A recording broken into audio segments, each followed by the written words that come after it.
দুটি বিষয় নিয়ে আমি আপনাদের মাধ্যমে রাজ্যের জনগণ এবং সংশ্লিষ্ট সকলের দৃষ্টি আকর্ষণ করছি। একটা হচ্ছে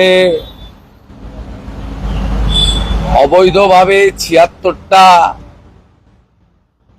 জাতিকে, মুসলিম জাতিকে ওবিসিতে ইনক্লুশনের চেষ্টা নিয়ে আপনারা অনেক দিন ধরেই বিষয়টা হাইকোর্ট, সুপ্রিম কোর্ট, বিধানসভার ভিতরে বাইরে নানা জায়গায় নানাভাবে চর্চিত এবং জটিলতা বিদ্যমান।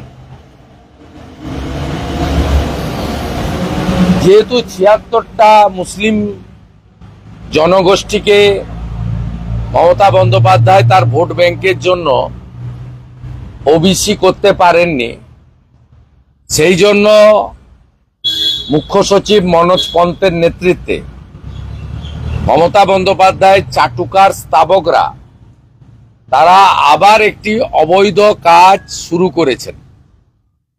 প্রথমত, এই রাজ্যে স্থায়ী চাকরি বন্ধ হয়ে যাওয়ার ফলে শিডিউল ট্রাইব এবং শিডিউল কাস্ট তারা সংরক্ষণ থেকে বঞ্চিত হচ্ছেন।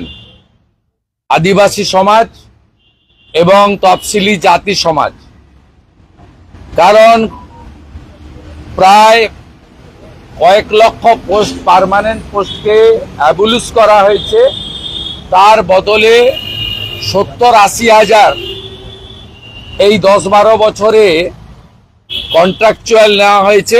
অনেকটাই রাজ্য সরকার সরাসরি করেছেন, আবার অনেকটাই থার্ড পার্টির মাধ্যমে করেছেন, ওয়েবেল এবং বিভিন্ন এজেন্সির মাধ্যমে। সেখানে সংরক্ষণের নীতি মানা হয়নি। এর ফলে আদিবাসী সমাজ, যাদের দীর্ঘদিন ধরে স্বাধীনতার পরবর্তী সময় থেকে তারা চাকরিতে, শিক্ষায় সংরক্ষণ পেয়ে আসছেন, পশ্চিমবাংলার আদিবাসী সমাজ বঞ্চিত। শিডিউল কাস্ট তারাও একইভাবে বঞ্চিত। তাদের যে সংরক্ষণের পার্সেন্টেজ রয়েছে কন্ট্রাকচুয়াল, ক্যাজুয়াল, ডাইরেক্ট এবং থার্ড পার্টির ক্ষেত্রে তারাও একইভাবে বঞ্চিত। আপনারা দেখেছেন WBTC, West Bengal transport corporation, NBSTC, SBSTC, বিদ্যুৎ দপ্তর, বাংলা সহায়তা কেন্দ্র, সব মিলিয়ে ডাটা এন্ট্রি অপারেটর প্রায় ৭০-৮০ হাজার কন্ট্রাকচুয়াল হয়েছে। সেখানে আমাদের SC/STরা এবং ওবিসিরা, অরিজিনাল ওবিসিরা, এর সাথে এক্স সার্ভিসম্যান, এক্সাম ক্যাটাগরি 1% যারা ফিজিক্যালি চ্যালেঞ্জ, তারা সকলেই বঞ্চিত হয়েছেন। দ্বিতীয় পর্যায়ে মমতা বন্দ্যোপাধ্যায় সরকার এবং মমতা বন্দ্যোপাধ্যায় নিজে বঞ্চিত করেছেন ওবিসি হিন্দুদের। আমি বারে বারে বলেছি, মাহেশ্ব থেকে শুরু করে আমাদের যাদব, ঘোষ থেকে শুরু করে, কুর্মি থেকে শুরু করে, তিলি, তেলি, কামার, কুমোর, স্বর্ণকার, মালাকার, নাপিত থেকে শুরু করে যারা অরিজিনাল ওবিসি, বিশেষ করে ওবিসি হিন্দু, তাদেরকে তিনি বঞ্চিত করেছেন। মুসলিমদেরকে ওবিসি দিয়েছেন এবং ভারতবর্ষের কোনো রাজ্যে নেই ওবিসি A এবং B করে। এতে 98% মুসলিম ঢুকিয়েছেন, তাদের সংরক্ষণের পার্সেন্টেজ হচ্ছে 10%, আর বিতে ৭৬% মুসলিম ঢুকিয়েছেন, তাদের পার্সেন্টেজ হচ্ছে 7। হাইকোর্টে দীর্ঘদিন মামলা হয়েছে, হাইকোর্ট খারিজ করেছেন, তারপরে সুপ্রিম কোর্টে গেছে, সুপ্রিম কোর্টে স্টে পায়নি, সেসব ঘটনা আপনারা জানেন। এবং নতুন করে রিসার্ভে করেছিলেন অবৈধভাবে, চুপি চুপি, বিধানসভায় এসে চোরের মতো বলে ছুটে পালিয়ে গেছেন। আমাদের বলার সুযোগ দেয়নি, আলোচনা হয়নি, ডিভিশন হয়নি, কোনো মন্তব্য রেকর্ড করা হয়নি, লে অ্যান্ড আউট। স্পিকারও ওনার সঙ্গে ছুটে পালিয়ে গেছেন হাউস অ্যাডজন করে। আবার কোর্টে গিয়ে কিশোর দত্ত ইজি মিথ্যা কথা বলেছেন যে বিধানসভায় নাকি কেউ আপত্তি করেনি। এ তো গেল ওবিসি হিন্দুদের দুর্দশার কথা। এবারে EWS, ইকোনমিক্যালি উইকার সেকশন, আপনাকে যেমন যেন এসসি এসটি রিজার্ভেশন যেমন বাবা সাহেব আম্বেদকর পূজ্যপাত তার একমাত্র অবদান, ওবিসি ওবিসি সংরক্ষণ যেমন মন্ডল কমিশনের অবদান বিশ্বনাথ প্রতাপ সিং লালকৃষ্ণ আদবানীদের, ঠিক একইভাবে জেনারেল ক্যাটাগরিতে যারা অর্থনৈতিকভাবে দুর্বল তাদের জন্য 2019 সালের জানুয়ারি মাস থেকে আমাদের দেশের বর্তমান প্রধানমন্ত্রী নরেন্দ্র মোদীজি তিনি ইডব্লিউএস এ 10% সংরক্ষণ পার্লামেন্টে এনে করেন। যারা জেনারেল ক্যাটাগরি তারা এসসি এসটি ওবিসির মধ্যে পড়ছে না, তাদেরকে কিভাবে, তাদের মধ্যে যারা অর্থনৈতিক দুর্বল তাদেরকে কি করে শিক্ষা এবং কর্মসংস্থানের সংরক্ষণ দেওয়া যায় তার জন্য তিনি 10% করেছিলেন। পশ্চিমবঙ্গে বিধানসভায় সর্বসম্মতিক্রমে ইডব্লিউএস অনুমোদিত হলেও এই ইডব্লিউএস কিন্তু কার্যকর হয়নি। এমনকি পাবলিক সার্ভিস কমিশনেও এমনিতে নিয়োগ হয় না, বন্ধ।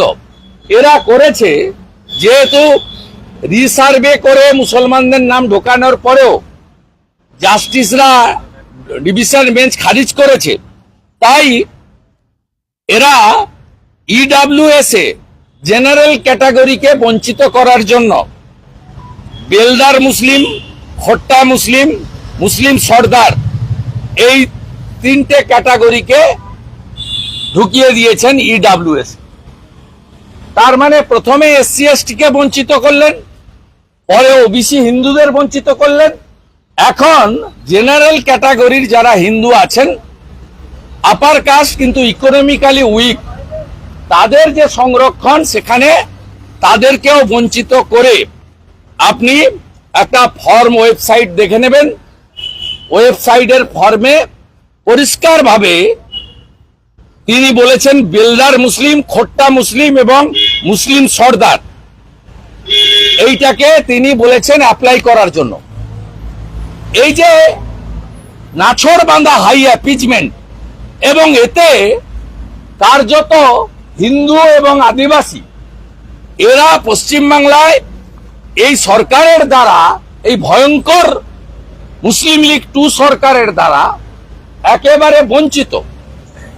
আমরা মুসলিমদের মধ্যে পিছিয়ে পড়া জনগোষ্ঠীকে ইতিমধ্যে ওবিসির যে জাতীয় তালিকা তাতে মুসলিমদের মধ্যে যারা অর্থনৈতিকভাবে পিছিয়ে পড়া এমন 27টা কমিউনিটি আছে, কিন্তু ইনি 100% কে দেবেন, কারণ উনার এই 30-32% ভোট খুব দরকার, এরা দেয় ভোট, তাই অবৈধভাবে এটা করেছেন। আমি আজকে মহামান্য রাজ্যপালকে লিখেছি সমূহ তথ্য দিয়ে, আমি আমার পাঠানো যে মেমোরান্ডাম মিডিয়া গ্রুপে দিয়ে দিচ্ছি, আপনারা ডিটেলসের মধ্য থেকে পেয়ে যাবেন। এই বিষয়টা আমার ছিল এবং আমি মনে করি জেনারেল ক্যাটাগরির যাদের বঞ্চিত করছেন এক্ষেত্রে বাৎসরিক 8 লক্ষ টাকা রোজগার হতে হবে এবং 2.5 কাঠা জমির মালিক হতে হবে, 2.5 কাঠা জমির নিচে এবং 8 লক্ষ টাকা ইনকাম। পরিষ্কার ভারত সরকারের ইডব্লিউএস এর গাইডলাইন আছে। আমি যারা যারা যারা এতে বঞ্চিত হচ্ছেন তাদেরকে বলবো আপনারা চাইলে আপনারা হাইকোর্টেও যেতে পারেন এবং যাওয়া উচিত।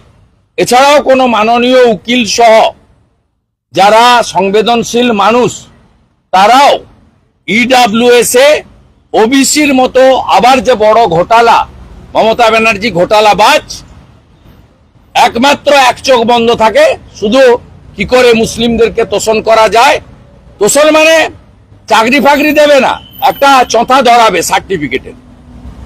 এইটার জন্য তিনি এই অপকর্মটা করেছেন, করার চেষ্টা করছেন।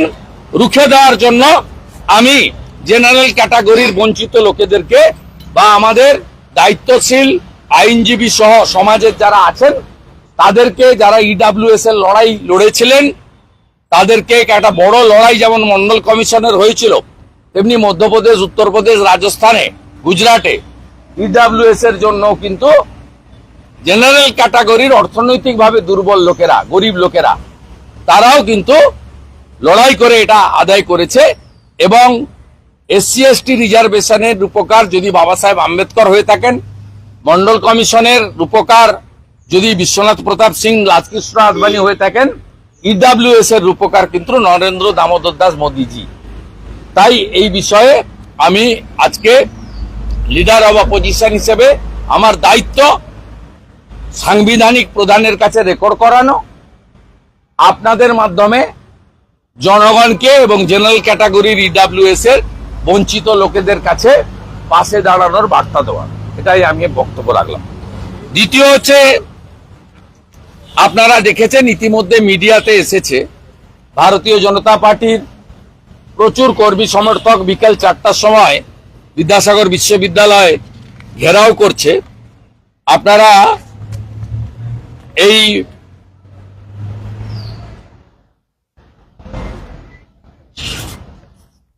আপনারা দেখুন কিভাবে স্বাধীনতা সংগ্রামীদের সন্ত্রাসবাদী বলেছে। এই যে আমি আপনাদের দেখাচ্ছি, এইটা হচ্ছে বিদ্যাসাগর বিশ্ববিদ্যালয়ের আমাদের 6th সেমিস্টারের প্রশ্ন। দেখুন এবারে প্রশ্নটা দেখুন। 12 নম্বর, মেদিনীপুরের 3 জন জেলা ম্যাজিস্ট্রেটের নাম করো যারা সন্ত্রাসবাদীদের দ্বারা নিহত হন। আপনারা মেদিনীপুরের ইতিহাস জানেন। মেদিনীপুরে 3 জন ম্যাজিস্ট্রেট হত্যা হয়েছিলেন। অত্যাচারী ছিলেন রবার্ট ডগলাস, জেমস পেডি এবং বার্চ। এবং এদেরকে কারা খুন করেছিলেন? যারা প্রাতঃস্মরণীয় স্বাধীনতা সংগ্রামী বিমল দাশগুপ্ত, অনাথ বন্ধু পাঁজা, প্রদ্যোৎ কুমার ভট্টাচার্য, শুভ্রাংশু পাল। এরা ছিলেন বেঙ্গল ভলেন্টিয়ার্স এর মেম্বার, স্বাধীনতা সংগ্রামী। অত্যাচারী 3 জন ব্রিটিশকে খুন করেছিলেন। মমতা ব্যানার্জির সরকার স্বাধীনতা সংগ্রামীদেরকে সন্ত্রাসবাদী আখ্যা দিচ্ছে। অবিলম্বে কোশ্চেন সেটারকে সাসপেন্ড করতে হবে। ভাইস চ্যান্সেলর বিদ্যাসাগর ইউনিভার্সিটি, তাকে শোকজ করতে হবে। এবং উচ্চশিক্ষামন্ত্রী ব্রাত্য বসু তো কেউ নয়, উনি এখন ভৃত্য বসু। শিক্ষা সংক্রান্ত প্রাইমারি স্কুল কখন বন্ধ থাকবে আর এসএসসির পরীক্ষা কখন হবে, প্যানেল কিভাবে বেরাবে, সব মুখ্যমন্ত্রী বলেন। তাই মুখ্যমন্ত্রীকে এর দায়ভার নিয়ে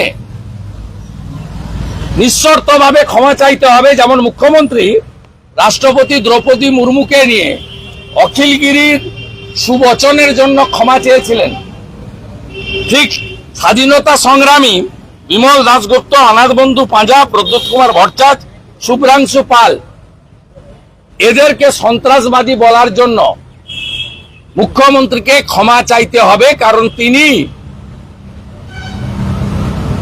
তিনি শিক্ষা দপ্তরের সমস্ত প্রাথমিক থেকে ভোকেশনাল থেকে উচ্চশিক্ষা সবটাই তিনি নিয়ন্ত্রণ করেন। ব্রাত্য বসুদেরকে কোথাও দেখা যায় না। আর অবিলম্বে ভাইস চ্যান্সেলরকে শোকজ এবং কোশ্চেন সেটারকে সাসপেন্ড করতে হবে। এবং কোশ্চেন সেটার কে ছিল এই নামটা বাংলা জানতে চায়। তিনি কি টুকরে টুকরে গ্যাংয়ের মেম্বার? তিনি কি মোহাম্মদ আলী জিন্নার অবৈধ সন্তান? এটা বাংলা জানতে চায়। ক্ষুদিরাম বসুর বাংলা জানতে চায়, বিনয় বাদল দীনেশের বাংলা জানতে চায়, মাস্টারদার অবিভক্ত বাংলা জানতে চায়, রাসবিহারী বসুর বাংলা জানতে চায়, মাতঙ্গিনী হাজরার বাংলা জানতে চায়, নেতাজি সুভাষচন্দ্র বসুর কর্মক্ষেত্র বাংলা। আমরা জানতে চাইছি এই কোশ্চেন সেটারটা কে, তার নাম কি, তিনি কি মোহাম্মদ আলী জিন্নার অবৈধ সন্তান, এটা আমাদের জানা দরকার আছে।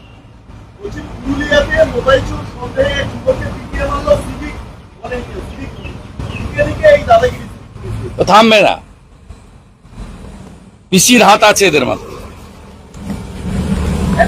এরা টাকা তুলে আইসিওসি কে দেয়, আইসিওসিরা এসপি কে পাঠায়, এসপিরা ভাইপোকে পাঠায়, আর ভোট লুট করে। এই যে আইপ্যাকের সমস্ত ডাটা, তথ্য, ফলস ইনফরমেশন, মিথ্যা প্রচার সব করে এরা, সিভিক পুলিশ এবং ভিলেজ পুলিশরা। আর বাংলা সহায়তা কেন্দ্রে যারা ঢুকিয়েছে, আগে যারা একটা সময় দিদিকে বলো করতো, পরে মুখ্যমন্ত্রীকে বলো করলো, সেই লোকগুলো 10,000 জন 12,000 টাকা করে বেতন পায়। এরা এই দুটো কাজ করে। এরা টাকা তুলে, মানে সিভিক আর ভিলেজ পুলিশ আইসিওসিদের দেয়, আইসিওসিরা একটা পার্সেন্টেজ রেখে এসপি কে পাঠায়, এসপি বাকিটা দিল্লিতে পাঠায়, কোলাঘাটে পাঠায়, কালীঘাটে পাঠায়, কালীঘাট বলে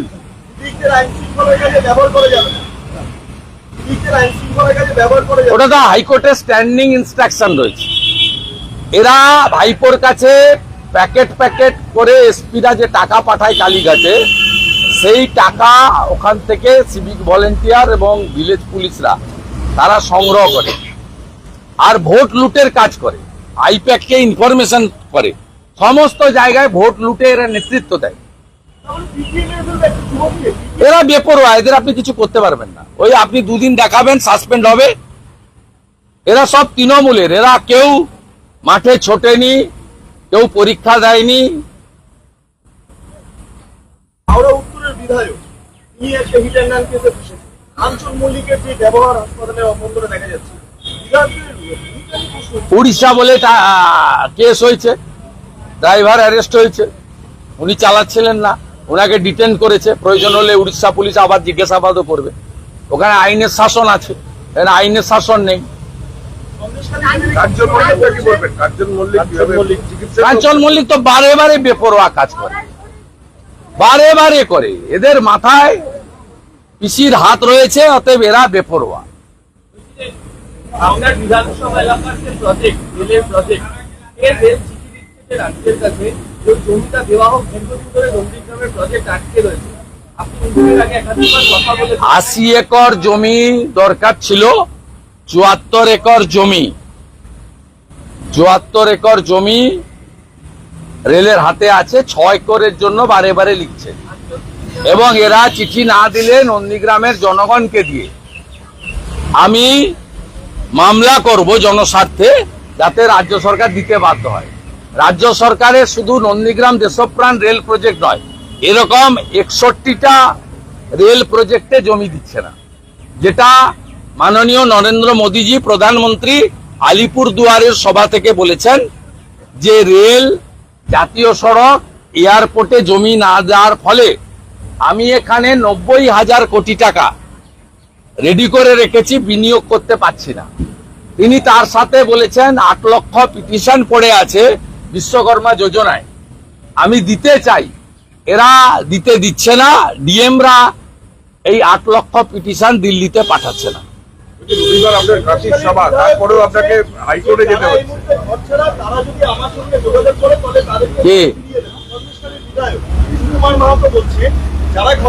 ওকে হরিদাস পাল, ওকে হারাবো। 7,000 ভোটে হাজি নুরুল হেরেছে, ওকে 17,000 ভোটে হারাবো। ও আমার নাম করে লিখে রাখুক। সন্দেশখালি তো নিবই, সাথে হিঙ্গলগঞ্জ নিব, বসিরহাটের আরেকটা পাটও নেব। আরেকটা পারবো না, মুসলমান বেশি আছে। আমি বলি না, আমি কোনো মন্তব্য করব না, আমি মন্তব্য করব না। আমি এই বিষয়ে চর্চাতে থাকি না, আপনারা আমার স্ট্যান্ড জানেন। কেন স্বাধীনতা সংগ্রামীদের ক্লাস 8 এর বইতে আগেও সন্ত্রাসবাদী বলা হয়েছে, আবার বলা কেন বারবার? আগে বলার পরে আমি তো আপনাকে বলছি, কোশ্চেন সেটারের আইডেন্টিফিকেশনটাকে বের করা উচিত। কোশ্চেন সেটারটা কে? এই লোকগুলো, এই যাদবপুরেও তো টুকরে টুকরে গ্যাং আছে, কাশ্মীর মাঙ্গে আজাদি বলে। এদের যে মাইন্ডসেট, কলকাতাতে তো মিছিল হয়, পাকিস্তানকে জল বন্ধ করলে কেন নরেন্দ্র মোদী জবাব দাও। কলকাতাতেও তো মিছিল হয়, পাহেলগামের পরে মিছিল হয় না? কলকাতাতে মিছিল হয়, যুদ্ধ নয়, শান্তি চাই। যেদিন পাহেলগামে হিন্দু বেছে বেছে বস্ত্র সরিয়ে সিঁদুর দেখে তাগা দেখে খুন করেছিল, সেদিন কিন্তু এই বাবুরা মিছিল করে না। এই বাবুদের আপনি দেখতে পান না মোথাবাড়ি, ধুলিয়ান, শামসেরগঞ্জে, মহেশতলার, রবীন্দ্রনগরে। এই বাবুদেরকে আপনি দেখতে পান যখন পাকিস্তানে মাসুদ আজহারের জঙ্গি দুর্গ গুড়িয়ে দেয় ভারতীয় এয়ারফোর্স, তখন মৌলালি থেকে ধর্মতলা মিছিল করেন এরা। কেউ বা কারা কালো ছিটিয়েছিল, আমি তো তাদের হ্যাটসঅপ দিই, এদেরকে আলকাতরা মাখানো উচিত, কালো আলকাতরা। অর্থাৎ এই ধরনের মাইন্ডসেটের লোক পশ্চিমবাংলার বিভিন্ন জায়গায় এখনো আছে। সেই জন্য ডাক্তারদের আন্দোলনে স্বাস্থ্য ভবনের সামনে ওই আপনার মাওবাদীদের ডিবানা কি বাজনা আছে বাজিয়ে বলা হয়েছিল কাশ্মীর মাঙ্গে আজাদি। এই লোক আছে, এর জন্য দায়ী এই রাজ্যের সরকার এবং পুলিশ।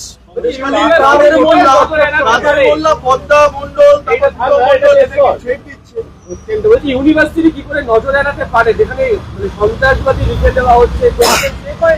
কোশ্চেন সেটার এবং ভাইস চ্যান্সেলর তাদের রেসপন্সিবিলিটি, তাদের বিরুদ্ধে ব্যবস্থা নিক উচ্চশিক্ষা দপ্তর। আর মাননীয় মুখ্যমন্ত্রী যেভাবে অখিলগিরির ইস্যুতে ক্ষমা চেয়েছিলেন, অখিলগিরি ক্ষমা চাইনি। দ্রৌপদী মুর্মু মহোদয়া, রাষ্ট্রপতি মহোদয়া সম্মানিয়া, তার গায়ের রং বর্ণ নিয়ে যেভাবে কথা বলেছিলেন, মুখ্যমন্ত্রী ক্ষমা চেয়েছিলেন। আজকে বিমল দাশগুপ্ত, প্রদ্যোৎ ভট্টাচার্য, জগন্নাথ বন্ধু পাঁজাদেরকে সন্ত্রাসী বলা হয়েছে তার সরকারের সরকারি ইউনিভার্সিটির কোশ্চেনে। তো মুখ্যমন্ত্রীকে ক্ষমা চাইতে হবে, এটা বিরোধী দলনেতার কর্তব্য। আমি আমার দাবিটা এখানে তুলে ধরলাম। মুখ্যমন্ত্রী কোন ইস্যুতে কথা বলবেন, কবে বলবেন, সেটা উনার ব্যাপার। কেষ্টমণ্ডলের ইস্যুতে মুখ্যমন্ত্রী মুখ খোলেন না, কসবা গার্লস কলেজ ইস্যুতে মুখ্যমন্ত্রী মুখ খোলেন না। এটাতেও মুখ খুলবেন কিনা, কবে খুলবেন, সেটা উনার। কিন্তু রাজ্যের বিরোধী দলনেতার দায়িত্ব লিডার অব দ্য হাউস তথা মুখ্যমন্ত্রীর কাছে তার দাবি এবং বিষয়টা তুলে ধরা। সেটা আমি সাংবিধানিক প্রধান রাজ্যপালকে লিখিতভাবে দিয়েছি, আর মুখ্যমন্ত্রীকে আপনাদের মাধ্যমে আমার দাবি তুলে ধরলাম। মুখ্যমন্ত্রী বৈঠকে বসছেন, টাটার চেয়ারম্যানের সঙ্গে মুখ্যমন্ত্রী বৈঠকে বসছেন। যতই বসুন, টাটা এখানে ইনভেস্ট করবেন না। টাটা এখন থেকে টাটা যাতায়াতটা শুরু করলো। টাটা জানে 8 মাস পরে এখানে বিজেপি আসবে, ও বিজেপি এলে টাটাকে এখানে আসতে হবে। তাই অফিসারদের সঙ্গে পরিচয় করার জন্য টাটা এসেছিল আমার মনে হয়েছে। কারণ 5-6 মাস পরেই নির্বাচন, বিজেপি আসবে, টাটাকে এখানে আসতে হবে, অনেক ইনভেস্ট করতে হবে। তাই টাটা এখনই দেখে গেল এয়ারপোর্ট থেকে সেক্রেটারিয়েটটা কত দূরে, চিফ সেক্রেটারি কে আছে, ইন্ডাস্ট্রি সেক্রেটারি কে আছে, ইন্ডাস্ট্রিয়াল ডেভেলপমেন্ট কর্পোরেশনের চেয়ারম্যান কে আছে, ল্যান্ড ব্যাংক আছে কিনা। এখন থেকে তো যাতায়াত করতে হবে, কারণ এপ্রিলের পরে টাটাকে তো এখানে আসতে হবে, আনা হবে, ফুলে মালায় আনা হবে, চুপি চুপি নয়। কলকাতা এয়ারপোর্ট থেকে ফুলের বর্ষণের মাধ্যমে পশ্চিমবঙ্গে আনা হবে এবং টাটাকে দিয়ে এখানে বিনিয়োগ করা হবে, তাতে রাজস্ব বাড়বে। আর এখানকার ছেলে মেয়েরা বাঙ্গালোর, হায়দ্রাবাদ, মুম্বাই, পুনে যাবে না, এখানেই চাকরি পাবে।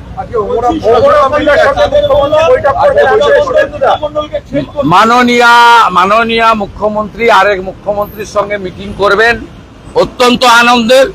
ওমর আব্দুল্লাহ মহোদয়, তিনি বাংলা ভাষা বুঝতে পারবেন না হয়তো, তবুও আপনাদের মাধ্যমে আমি ওনার কাছে বার্তা দিতে চাই, উনি এয়ারপোর্টে রিটার্ন ফ্লাইট ধরার আগে যেন বিটন অধিকারী এবং সমীর গুহর বাড়িতে একবার যান।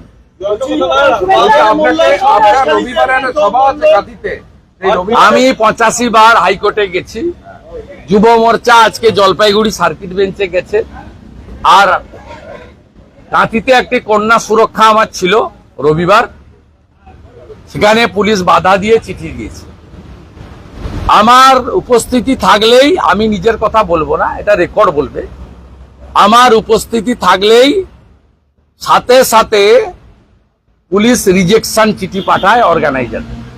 স্বাভাবিকভাবে অর্গানাইজারদের হাইকোর্টে যেতে হয়, তারা যায়, এবং এই দুটো পারমিশন যদি হাইকোর্ট দেয় আমার 87 হবে। আমি আশা করছি মমতা ব্যানার্জির যে শেষ টার্ম চলছে, কয়েক মাস আছে, তাতে আমি 100 ক্রস করে যাব। শুভরঞ্জন সিং তার একটা প্যাড ভাইরাল হয়েছে, যেখানে রেশন কার্ড, পাসপোর্ট, বার্থ সার্টিফিকেটে বিভিন্ন রেট লেখা রয়েছে, এবং সেখানে ওই টাকা দিলে হয়ে যাবে রেশন কার্ড বা পাসপোর্ট। আমরা এর আগেও দেখেছি বিভিন্ন বাংলাদেশিদের কিভাবে পাসপোর্ট হোক বা আধার কার্ড বা বার্থ সার্টিফিকেট বাড়িয়ে দেওয়া, সেখানে তৃণমূল ছাত্র পরিষদের একজন নেতা তার প্যাডে লেখা রেট চার্ট, সেটা ভাইরাল হয়েছে। এটা আবার কি আছে? এর আগে তো অয়নশীলের বাড়ি থেকে গ্রুপ ডি, গ্রুপ সির রেড কার্ড বেরিয়েছিল। তৃণমূল থাকবে, তার রেড কার্ড থাকবে না। মমতা ব্যানার্জি আপাত মস্তক চোর এবং দুর্নীতিগ্রস্ত, সেই জন্য সারদার কেলেঙ্কারিতে মমতা ব্যানার্জির বাড়ির যে ল্যান্ড ফোন নাম্বারটা আমি বলছি না, তার পেমেন্ট হয়েছে। মমতা ব্যানার্জির বাড়িতে যারা কাজ করত, প্রয়াত দিলীপ মজুমদার থেকে, কার্তিক থেকে, আপনার পার্টির যারা জাগো বাংলা চালাতো, সুব্রত বক্সি থেকে, ডেরেকো ব্রায়ান থেকে, প্রত্যেককে সিবিআই ইনভেস্টিগেট করেছে। মমতা বন্দ্যোপাধ্যায়ের বাড়ির ইলেকট্রিকের বিল আর ল্যান্ড ফোনের টেলিফোনের বিল, এ দুটো পেমেন্ট হয়েছে জাগো বাংলার অ্যাকাউন্ট থেকে, আর জাগো বাংলার অ্যাকাউন্টে সারদা থেকে টাকা গেছে। অতএব তৃণমূল মানে আপাত মস্তক একটি দুর্নীতিগ্রস্ত পারিবারিক কোম্পানি।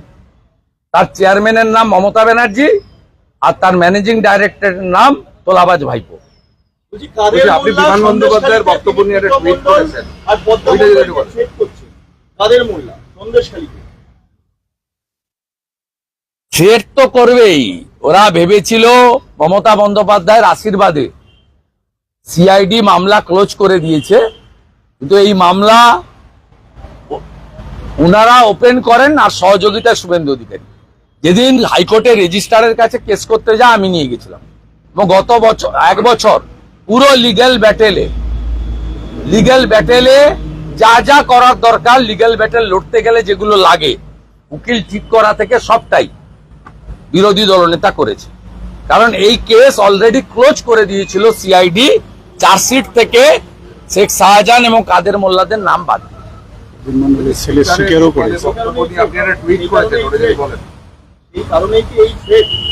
হ্যাঁ, ওরা ভাবতে পারেনি যে মামলাগুলো রিওপেন হয়ে যাবে। ওদের ধারণা ছিল কেষ্টমণ্ডলের মতো শাহজাহান জামিন পাবে এবং শাহজাহান 26-এর ভোট পরিচালনা করবে, কিন্তু ওদের যে সমস্ত পরিকল্পনায় জল ঢেলে দেওয়া হয়েছে।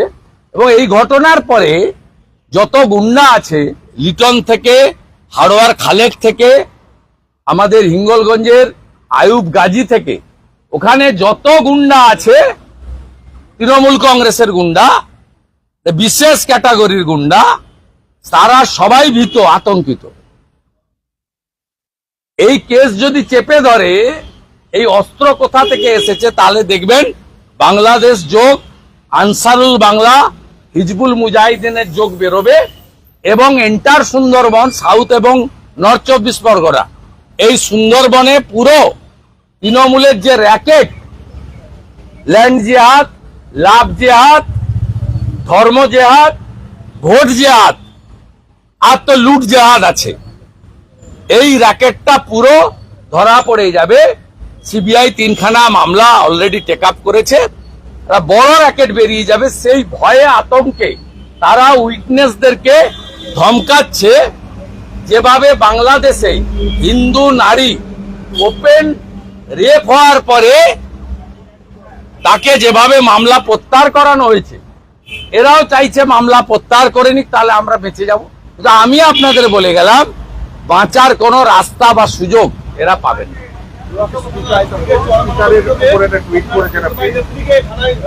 আর বলবো না, আমার গুরু পূর্ণিমা আছে, সাধু সন্তদের প্রণাম করা আছে ICCR এ খোলা হওয়ার অফিসে, আমাকে ওখানে যেতে হবে, অনন্তকাল ধরে এরকম হবে না।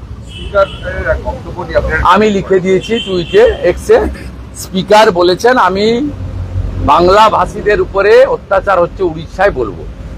আমি স্পিকারকে অনুরোধ করেছি বাংলা ভাষীটা রোহিঙ্গা মুসলমান অনুপ্রবেশকারী না পশ্চিম বাংলার বা ভারতের বাংলা ভাষী, আপনি দয়া করে, আপনি যখন এতই জানেন, আপনাকে তালিকা, আধার কার্ড এবং ডিটেলস নিয়ে যেতে হবে, নিয়ে যাওয়া উচিত।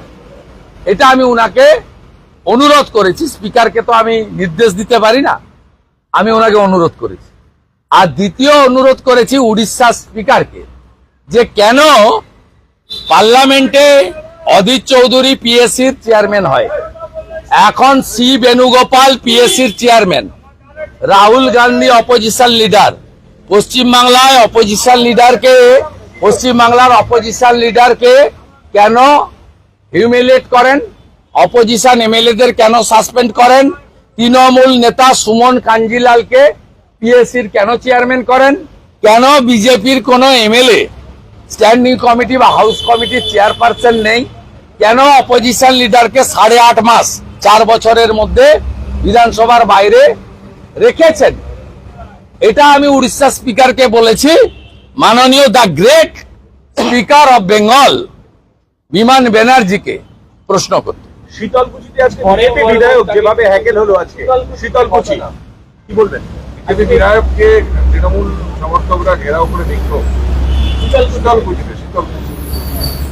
শীতলকুচিতে দীর্ঘদিন ধরে সন্ত্রাসের বাতাবরণ করেছে, এটা অসভ্যতা। আমি গুরু পূর্ণিমার দিন মন্দিরে প্রণাম করতে গেছে, পুজো দিতে গেছে। তৃণমূল কংগ্রেস হিন্দু বিরোধী, তারা চায় না কোনো মানুষ মন্দিরে গিয়ে পুজো দিক, প্রণাম করুক।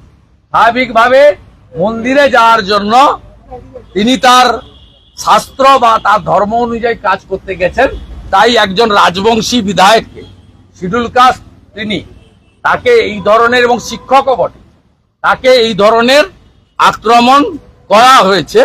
আমি ছবিটা দেখেছি, লিগ্যাল অ্যাকশন আমরা নেব। যেভাবে সুকান্ত মজুমদার মহাশয় তাকে 1 মাসে 3 বার বেআইনি আটকের জন্য হাইকোর্টে গেছেন, বরেন বর্মন মহোদয় আজ গুরু পূর্ণিমার দিন মন্দিরে যেতে বাধা পেয়েছেন, তার জন্য যে লিগ্যাল অ্যাকশন নেওয়ার, সেই legal action BJP legislature party নেবে, তার ব্যবস্থা আমরা